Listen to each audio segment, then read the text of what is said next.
पख्तूनों का कार्ड नहीं खेलते, लेकिन हर पख्तून बाप ने अपने बेटे का जनाजा उठाया है। ख्वाजा साहब, जनाब स्पीकर हमेशा हमेशा ये समझते हैं कि अगर डायलॉग के लिए कमेटी बने तो ये समझते हैं ये उसकी कमजोरी है। 9 मई की धूल अब बैठनी चाहिए।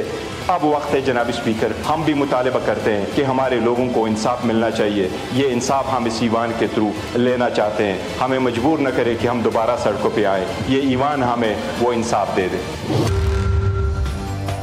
तहरीक इंसाफ पख्तून कार्ड नहीं खेल रही। हम मुज़ाकरात की बात करते हैं तो ये हमारी कमजोरी नहीं है।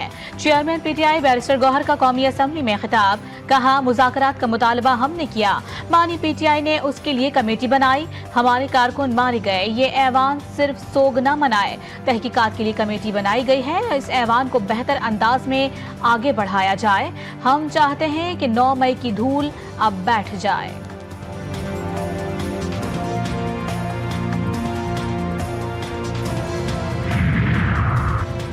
नौ मई को धूल उड़ाने वाले आज धूल बिठाने की बातें कर रहे हैं। विफाकी वजीर इत्तलात अता तारड़ के बैरिस्टर गौहर के बयान पर रद्द अमल।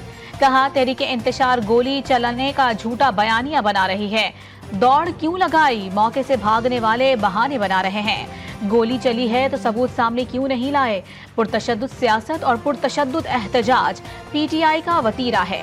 तहरीक इंसाफ क़यादत इल्जामात लगाकर उनसे मुंह न फेरे। मुज़ाकरात के लिए पार्लियामेंट का प्लेटफॉर्म इस्तेमाल करने का फैसला। तहरीक इंसाफ के वफ्द की स्पीकर कौमी असम्बली से मुलाकात। अयाज सादिक ने पीटीआई रहनुमाओं को पार्लियामेंट का फोरम इस्तेमाल करने की तजवीज़ दे दी। तहरीक इंसाफ और हुकूमत दोनों ने तस्लीम कर लिया। मुज़ाकरात बगैर किसी पेश की शराइत के होंगे। मुज़ाकरात का मकसद मुल्क में सियासी अदम इस्तेहकाम और जारी तनाव में कमी होगा। ज़राए का दावा।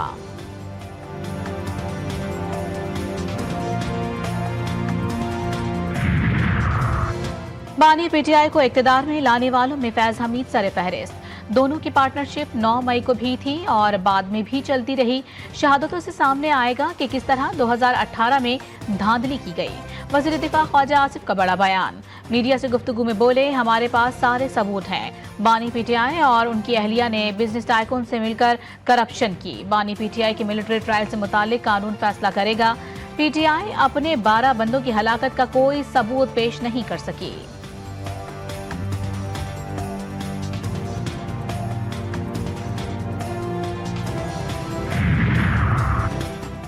लग रहा है कि चीजें बानी पीटीआई की फौजी ट्रायल की तरफ जा रही हैं। बानी पीटीआई का मिलिट्री ट्रायल हुआ तो दुनिया उसे अच्छी नजर से नहीं देखेगी।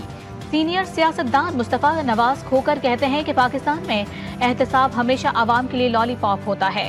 मुज़ाकराती कमेटी पीटीआई ने बनाई है, सबको एक कदम पीछे हटना चाहिए। तहरीक इंसाफ को इतनी जल्दी सिविल नाफरमानी की कॉल नहीं देनी चाहिए थी।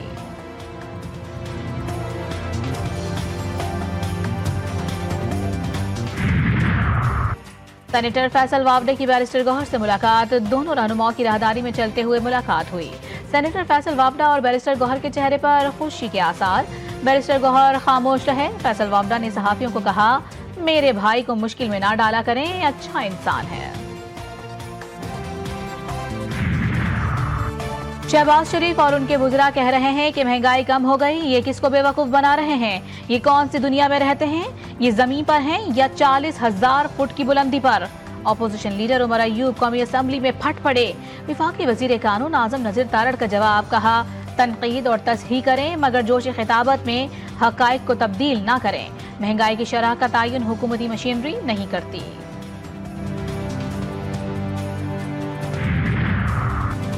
कौमी असम्बली में गर्मा गर्मी। वुज़रा की अदम मौजूदगी पर हुकूमती अरकान सीखबा। डिप्टी स्पीकर भी बहुत सख्त बरहम। कहा, वुज़रा की अदम मौजूदगी मुल्क कौम का पैसा ज़ाया करने के मुतरादिफ है। ऐवान में सिंध के मसाइल का शिकवा। शाजिया मदी ने कहा कि नेशनल हाईवेज अथॉरिटी सिंध की शाहराहों के साथ अच्छा सलूक नहीं कर रही। मुस्तफ़ा कमाल का कहना था कि सक्खर हैदराबाद मोटरवे दरअसल कराची सक्खर मोटरवे है। इस अहम तरीन प्रोजेक्ट की जानिब कोई तवज्जो नहीं दी जा रही। वज़ीर आला पंजाब की कम्युनिस्ट पार्टी ऑफ चाइना के चाइना म्यूजियम आमद। CPC म्यूजियम हुक्काम ने पुरतफाक इस्तकबाल किया। वज़ीर आला और वफ़द को कम्युनिस्ट पार्टी ऑफ चाइना के इर्तिका की तारीखी सफ़र पर ब्रीफिंग दी गई। मरियम नवाज और वफ़द को चीन की तारीख, इनकलाब की बिसरी तारीख दिखाई गई। सदर शी जिनपिंग के मनसब संभालने तक तमाम तारीखी वाकयात से आगाह किया गया।